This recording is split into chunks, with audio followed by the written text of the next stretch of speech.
EVM ക്രമക്കേട് നടത്താമെന്ന് വാഗ്ദാനം ചെയ്ത് പണം വാങ്ങിയതായി കാസർഗോഡ് കോൺഗ്രസ് നേതാവ് BM ജമാലിനെതിരെ പരാതി. ഉദുമ കാസർഗോഡ് മണ്ഡലങ്ങളുമായി ബന്ധപ്പെട്ട പരാതി UDF ജില്ലാ കമ്മിറ്റി സംസ്ഥാന നേതൃത്വത്തിന് കൈമാറി.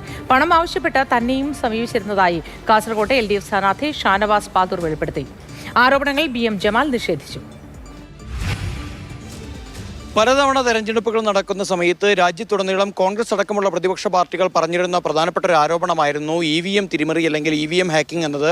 അതിപ്പോൾ കേരളത്തിലും ആദ്യമായി ഈ രീതിയിൽ വലിയൊരു ആരോപണം ഉന്നയിക്കപ്പെടുകയാണ്. മാത്രമല്ല ഇത് UDF-നകത്ത് നിന്ന് തന്നെ ഒരു കോൺഗ്രസ് നേതാവിനെതിരെയാണ് ഈ ആരോപണം ഉയരുന്നത് എന്ന് തന്നെയാണ് അതിലേറ്റവും പ്രധാനപ്പെട്ട ഒരു കാര്യം. ഇപ്പോൾ ആ ഒരു പരാതി UDF-ന്റെ സംസ്ഥാന കമ്മിറ്റിയിലേക്ക് പോലും എത്തിയിരിക്കുന്ന ഒരു അവസ്ഥയാണ്. പ്രധാനമായും മഞ്ചേശ്വരം, കാസർഗോഡ്, ഉദുമ മണ്ഡലങ്ങളിലെ കോൺഗ്രസ് അല്ലെങ്കിൽ UDF നേതാക്കളെ കേന്ദ്രീകരിച്ചുകൊണ്ട് തന്നെയാണ് ഈ ഒരു പരാതി ഉയർന്നു വന്നിരിക്കുന്നത്.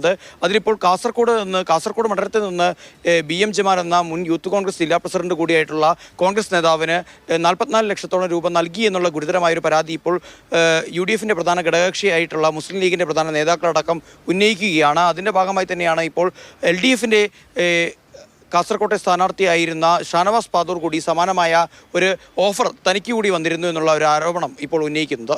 പണം ആവശ്യപ്പെട്ടിരുന്നു. 9-ാം തീയതി തെരഞ്ഞെടുപ്പ് കഴിഞ്ഞാൽ 14-ാം തീയതിയോടുകൂടി തന്നെ കൃത്യമായ കണക്ക് ഞങ്ങൾക്ക് തരാൻ പറ്റും.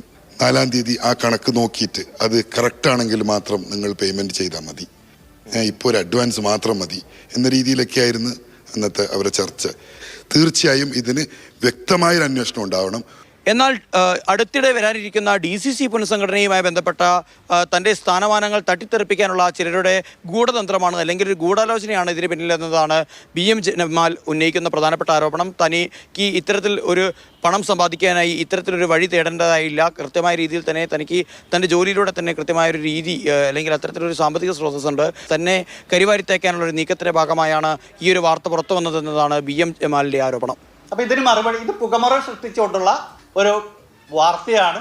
ഇങ്ങനെ ഒരു പരാതി ഉണ്ടായിട്ടില്ല എന്നാണ് എനിക്കറിഞ്ഞിട്ടുള്ളത്. ഇത് ഉദുമയിലെ തെരഞ്ഞെടുപ്പിന്റെ ശോഭ കെടുത്താനുള്ള ഒരു ശ്രമം കൂടിയാണ്. ഇത്തരം സാമ്പത്തിക ആരോപണങ്ങൾ അതിന്റെ പിന്നിൽ വ്യക്തമായ ഗൂഢാലോചനയുണ്ട്. കോൺഗ്രസിൻ്റെയും ലീഗിൻ്റെയും പ്രധാനപ്പെട്ട ജില്ലാ നേതാക്കളും ഇതുവരെയും ഈ വിഷയത്തിൽ പ്രതികരിച്ചിട്ടില്ല.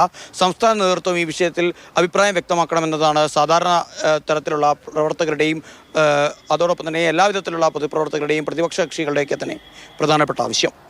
ഷാജു ചന്തപ്പുരയ്ക്കൊപ്പം സാരംഗ് സുരേഷ്, മാതൃഭൂമി ന്യൂസ്, കാസർഗോഡ്.